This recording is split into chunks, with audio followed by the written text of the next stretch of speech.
రాజకీయంగా కానీ మనసును దెబ్బగా గాయపరిచిన వాడు చంద్రబాబు.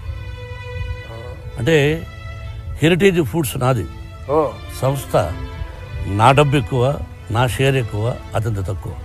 2024 ఎలక్షన్స్లో ఆంధ్రప్రదేశ్లో ఉన్న తెలుగుదేశం పార్టీ పవర్లోకి వచ్చినప్పుడు ఇండియన్ స్టాక్ మార్కెట్లో ఒక కంపెనీ నెక్స్ట్ ఫ్యూ డేస్లో 66% రిటర్న్స్ ఇచ్చింది. అదే హెరిటేజ్. కొన్ని రోజుల్లోనే 66% రిటర్న్స్ అంటే అది అంత సాధారణమైన విషయం కాదు. అయితే దీనికి రీజన్ ఏంటో తెలుసా? ఆ కంపెనీ ఫౌండర్ అయిన ఎన్ చంద్రబాబు నాయుడు 1992లో కేవలం 50 లక్షలతో స్టార్ట్ చేసిన ఈ డైరీ బిజినెస్ ఇప్పుడు ప్రతి సంవత్సరం సుమారుగా 4,000 కోట్ల రూపాయల ఆదాయాన్ని సంపాదిస్తుంది.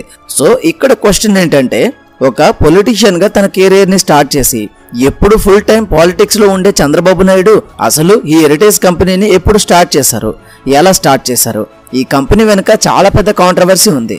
అదేంటంటే, ఫేమస్ ఫిలిం యాక్టర్ అయిన మోహన్ బాబు హెరిటేజ్ కంపెనీ తనని మోసం చేసి కంపెనీ నుండి బయటకు వెళ్లగొట్టారనే ఎలిగేషన్స్ వేశారు. అంతేకాదు ఈ కంపెనీని మూసివేయాలి అంటూ ఆంధ్రప్రదేశ్ హైకోర్టులో కూడా కేసు ఫైల్ చేశారు. అయితే మోహన్ బాబు మాటలు చాలా మంది లైట్ తీసుకున్నారు, కానీ ఆయన మాటల్లో కొంత నిజం కూడా ఉంది. అయితే అసలు నిజమేంటి? ఆంధ్రప్రదేశ్ హైకోర్టు ఈ కేసులో ఎటువంటి జడ్జిమెంట్ ఇచ్చింది? కేవలం 50 లక్షల రూపాయలతో స్టార్ట్ అయిన హెరిటేజ్ కంపెనీ ఈ రోజు 1000 కోట్ల బ్రాండ్ గా ఎలా ఎదిగిందో నేను ఈ వీడియోలో చెప్పబోతున్నాను. నిజమైన చీటర్ ఎవరో కూడా మీకు ఈ వీడియోలో పూర్తిగా తెలిసిపోతుంది. కనుక వీడియోని స్కిప్ చేయకుండా చివరి వరకు తప్పకుండా చూడండి. వీడియో చాలా ఇంట్రెస్టింగ్ అండ్ ఇన్ఫర్మేటివ్ గా ఉండబోతుంది. హెరిటేజ్ బిజినెస్ గురించి మీకు అర్థం కావాలంటే ముందు మనం దేశంలో ఉన్న డైరీ బిజినెస్ లో ఒకప్పుడు ఎలా జరిగేవో మీకు తెలియాలి. 1991 ముందు వరకు మన దేశంలో ఉండే డైరీ బిజినెసెస్ ఎక్కువగా cooperative societies and government agencies కంట్రోల్లో ఉండేది. Like Amul, Nandini and National Dairy Development Board, NDB ఇలాంటి సంస్థలే మన దేశంలో మేజర్గా పాల వ్యాపారం చేసేవారు. అయితే 1991లో పివి నరసింహారావు గవర్నమెంట్ మన దేశంలో ఎకనామిక్ రిఫార్మ్స్ తీసుకొచ్చి చాలా సెక్టర్స్లో ప్రైవేట్ కంపెనీలను కూడా ఈజీగా బిజినెస్ చేసుకోవడానికి అలౌ చేసింది. అందులో డైరీ బిజినెస్ కూడా ఒకటి. ఇది చూసిన కొంతమంది వ్యక్తులు ఇండియాలో ఉన్న చాలా రాష్ట్రాల్లో ప్రైవేట్ డైరీ కంపెనీలను స్టార్ట్ చేశారు. లైక్ మహారాష్ట్రలో పరాగ్ మిల్క్, ఢిల్లీలో క్వాలిటీ లిమిటెడ్ అండ్ హర్యానాలో మిల్క్ ఫుడ్ లిమిటెడ్. సేమ్ అలానే ఉమ్మడి ఆంధ్రప్రదేశ్లో కూడా ఒక కంపెనీ స్టార్ట్ అయింది, అదే హెరిటేజ్ ఫుడ్స్. దీన్ని ఎవరు స్టార్ట్ చేశారు అనేది ఒక పెద్ద క్వశ్చన్. దీనికి సమాధానం డైరెక్ట్ గా ఈ కంపెనీ యొక్క అఫీషియల్ వెబ్సైట్ లోనే ఉంది. ఒకసారి మీరు చూసుకున్నట్లయితే ఈ కంపెనీ వెబ్సైట్ లో ఎలా ఉంది అంటే, he along with few like-minded friends and associates promoted heritage foods in the year of 1922, taking opportunity from the industrial policy in 1991 of the government of India. అంటే దీని అర్థం చంద్రబాబు నాయుడుతో పాటు కొంతమంది ఫ్రెండ్స్ అండ్ అసోసియేట్స్ కలిసి ఈ హెరిటేజ్ కంపెనీని స్థాపించారు. కానీ వాళ్ళు ఎవరు అనేది ఎక్కడ డిస్క్లోజ్ చేయలేదు. ఇంటర్నెట్లో కూడా దాదాపుగా అన్ని సోర్సెస్లో కూడా ఈ కంపెనీ ఫౌండర్లో చంద్రబాబు నాయుడు గారి పేరు మాత్రమే ఉంది. అయితే ఈ కాంట్రవర్సీ గురించి మనం కాసేపట్లో మాట్లాడుకుందాం. ముందు మనకి ఈ కంపెనీ యొక్క ఫౌండర్ స్టోరీ తెలియాలి. 1990 టైంకి డైరీ బిజినెస్లో ఒక ప్రాబ్లం ఉండేది. చాలా మంది పాల వ్యాపారులు రైతుల దగ్గర నుండి తక్కువ ధరకి పాలను సేకరించి వాటిని ఎక్కువ ధరకి డైరీ కంపెనీలకు అలాగే సిటీలో ఉండే కస్టమర్స్కి అమ్ముకుంటూ బిజినెస్ చేసుకునేవారు. దీనివల్ల రైతులు చాలా ఎక్కువగా నష్టపోయేవారు. ఇది గమనించిన చంద్రబాబు నాయుడు గారు రైతులకి అలాగే డైరీ కంపెనీలకి మధ్య ఉండే ఈ మిడిల్ మ్యాన్ ని ఎలిమినేట్ చేసి డైరెక్ట్ గా రైతుల నుండి పాలను సేకరించి వాటిని ప్రాసెస్ చేసి కస్టమర్స్ కి అమ్మాలి అనే ఆలోచనతో 1992లో సుమారుగా 50 లక్షల రూపాయలు పెట్టుబడితో ఆయన హెరిటేజ్ కంపెనీని స్టార్ట్ చేశారు. ఆంధ్రప్రదేశ్లో ఉన్న చిత్తూరు జిల్లాలో వాళ్ళ ఫస్ట్ మిల్క్ ప్రాసెసింగ్ ప్లాంట్ ని ఎస్టాబ్లిష్ చేశారు. చాలా వేగంగా ఇక్కడ వాళ్ళ బిజినెస్ ని ఎక్స్పెండ్ చేశారు. ఏ కంపెనీ అయినా ఒక ప్లేస్ లో వాళ్ళ బిజినెస్ సక్సెస్ అయినప్పుడు ఆ బిజినెస్ ని మల్టిపుల్ లొకేషన్స్ లో ఓపెన్ చేయాలి అనుకుంటారు. సేమ్ అలానే హెరిటేజ్ బిజినెస్ ని కూడా కేవలం ఏపీకి మాత్రమే కాకుండా దేశం మొత్తం ఎక్స్పెండ్ చేయాలి అనుకున్నారు. కానీ డైరీ బిజినెస్ ని ఎక్స్పెండ్ చేయాలి అంటే దానికి చాలా డబ్బు కావాలి. ఎందుకంటే వీళ్ళు ఏ రాష్ట్రానికైతే వాళ్ళు బిజినెస్ ని ఎక్స్పెండ్ చేయాలనుకుంటున్నారో అక్కడ ఒక మిల్క్ ప్రాసెసింగ్ ప్లాంట్ పెట్టాలి. Raw material and finished products ని ట్రాన్స్పోర్ట్ చేయడానికి ఒక సప్లై చైన్ నెట్వర్క్ ఉండాలి. Employees salaries and workers wages అంటూ ఇంకా ఎన్నో రకాల ఖర్చులు ఉంటాయి. సో వీటన్నిటికీ చాలా డబ్బు ఖర్చు అవుతుంది. అండ్ ఆ డబ్బంతా కూడా ఒకే పర్సన్ పాకెట్ నుండి పెట్టాలంటే అది చాలా కష్టం. అందుకే హెరిటేజ్ కంపెనీ 1994లో ఇండియన్ స్టాక్ మార్కెట్లో వాళ్ళ ఐపీఓను లిస్ట్ చేసింది. అంతే, ఒక్కసారిగా హెరిటేజ్ కంపెనీ షేర్స్ ని కొనుక్కోవాలని ప్రజలు విపరీతంగా ఏకపడ్డారు.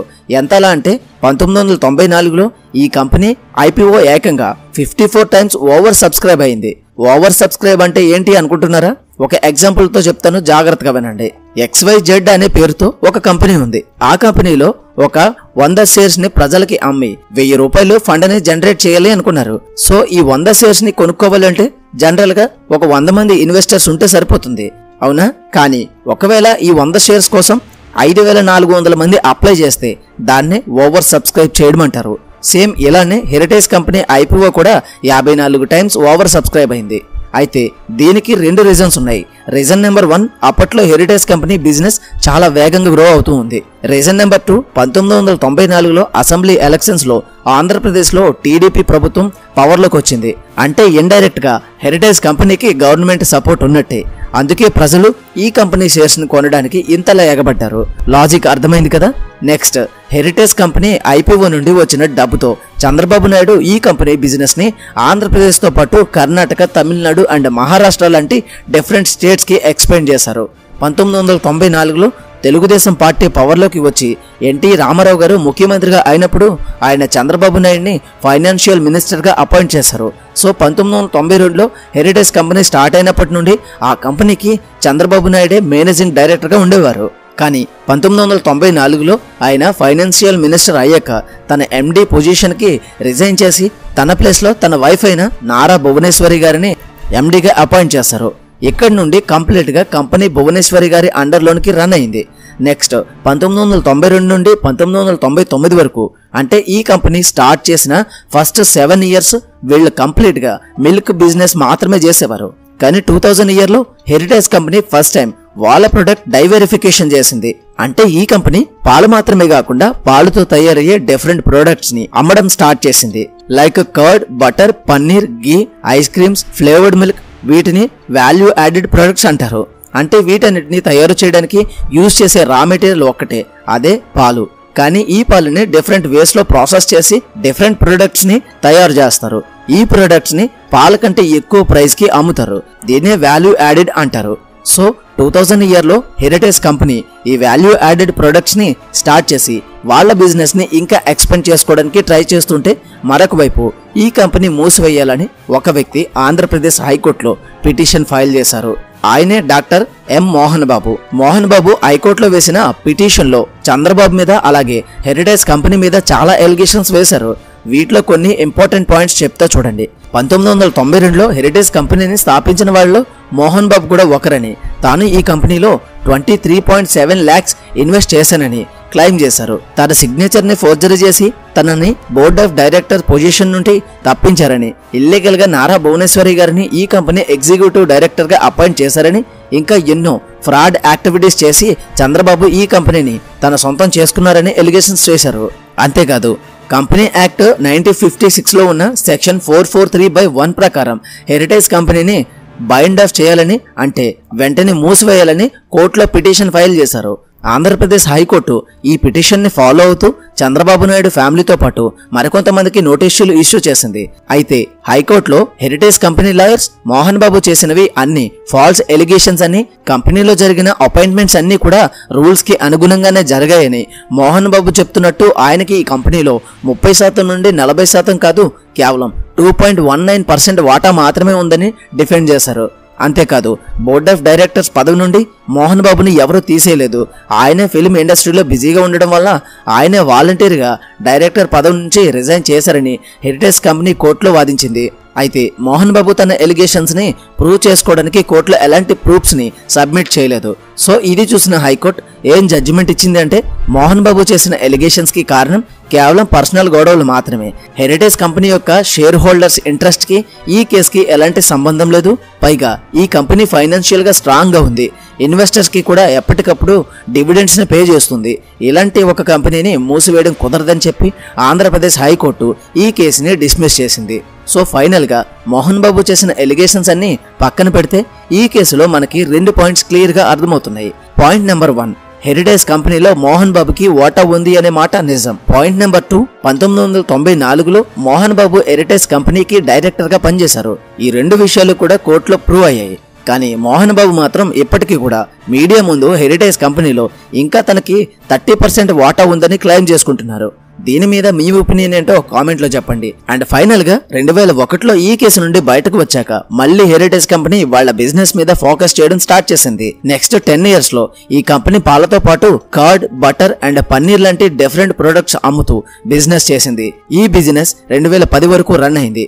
మళ్ళీ 2010లో ఈ కంపెనీ వాళ్ళ బిజినెస్ ని ఎక్స్పాండ్ చేసుకోవడానికి మరొక స్టెప్ ముందుకు తీసుకుంది. అదే హెరిటేజ్ రీటైల్ స్టోర్స్. అంటే హెరిటేజ్ కంపెనీ కేవలం మిల్క్ బిజినెస్ మాత్రమే కాకుండా డైరెక్ట్ ప్రొడక్ట్స్ ని కస్టమర్స్ కి అమ్మడానికి డీమార్ట్ అండ్ బిగ్ బజార్ లా హెరిటేజ్ ఫ్రెష్ అనే ఒక పేరుతో రీటైల్ స్టోర్స్ ని కూడా ఓపెన్ చేశారు. ఇలా అన్ని రకాలుగా బిజినెస్ చేస్తూ ఇప్పుడు 4,000 కోట్ల రూపాయలకు పైగా టర్న్ ఓవర్ చేస్తున్నారు. ఇది ఫ్రెండ్స్ వీళ్ళ స్టోరీ. మరి దీని మీద మీ అభిప్రాయం ఏంటో కామెంట్ లో తప్పకుండా చెప్పండి. ఇప్పుడు మీరే చెప్పండి, ఇందులో ఎంత నిజం ఉంది, అంటే మోహన్ బాబు గారు ఎలిగేషన్స్ లో ఎంత పర్ఫెక్ట్ నిజం ఉంది అనేది ఒక్కసారి మీరు అర్థం చేసుకుని కామెంట్ లో చెప్పండి. మళ్ళీ మరొక మంచి